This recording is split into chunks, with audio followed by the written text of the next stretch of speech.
You used me, didn't you? I couldn't speak. Every justification I told myself sounded hollow in that moment. I never believed revenge could taste this bitter until I got everything I ever wanted.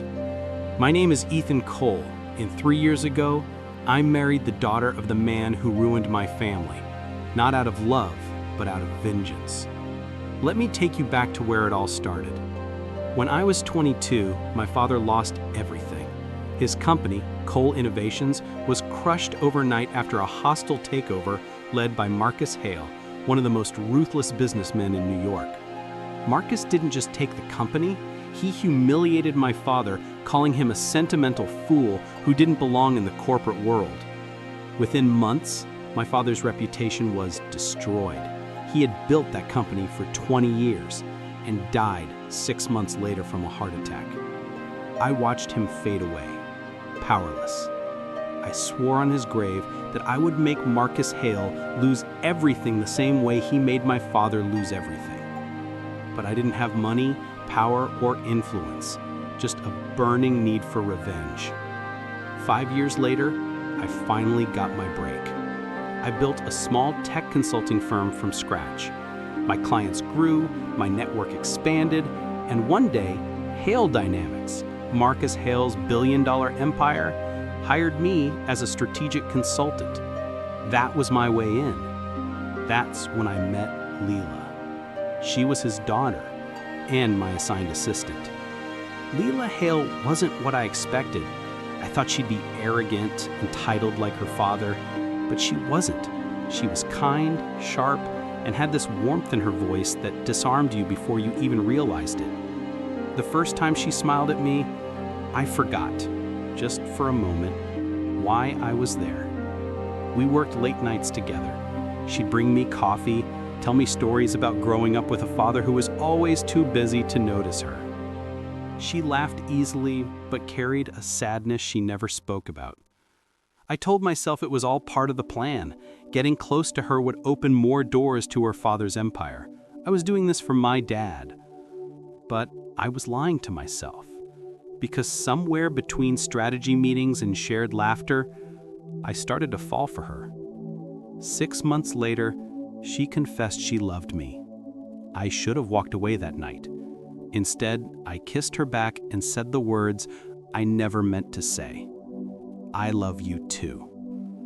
We got married 3 months later in a quiet ceremony. Her father didn't even show up.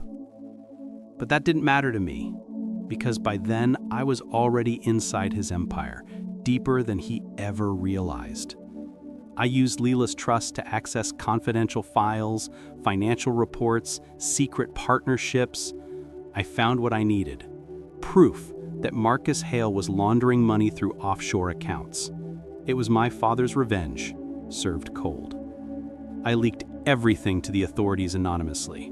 Within weeks, the media tore Marcus Hale apart. Stocks plummeted, investors fled, and his company collapsed. I had won. But that victory came at a cost I never anticipated. Lila found out. I'll never forget the look on her face when she discovered what I had done. She had tears in her eyes, holding my laptop with the incriminating documents open. Her voice trembled. You used me, didn't you? I couldn't speak. Every justification I told myself sounded hollow in that moment. She sank to the floor crying, not because her father's empire had fallen, but because the man she trusted had betrayed her heart. My father might have been a monster, but you're worse, because you made me believe you were different. Then she walked out. The next day, her father was arrested. Lila disappeared from the public eye. No social media, no messages, nothing. I tried reaching out, but she blocked every attempt. I should have been celebrating. I had fulfilled my vow. Marcus Hale was ruined, and my father's name had been cleared. But I felt empty. I had destroyed the only person who had ever truly loved me, just to punish a man who probably never loved anyone. A year later, I saw her again. It was at a charity gala, her first public appearance in months. She looked stronger, colder, like she'd built walls I could never break through. I approached her. "Lila," I whispered, "I never wanted to hurt you." She looked me dead in the eyes and said, "You did, but the sad part is, I still wanted to believe you." Then she turned and walked away, leaving me standing there, surrounded by everything I thought I wanted. That was the night I realized, revenge doesn't heal the past, it only burns the future. It's been 2 years now. I still run my company, still make millions, but every night when I close my eyes, I see her face. The woman I married to destroy her father became the only person who could have saved me from myself. If you enjoyed this story, like, share, and subscribe for more passionate stories of revenge.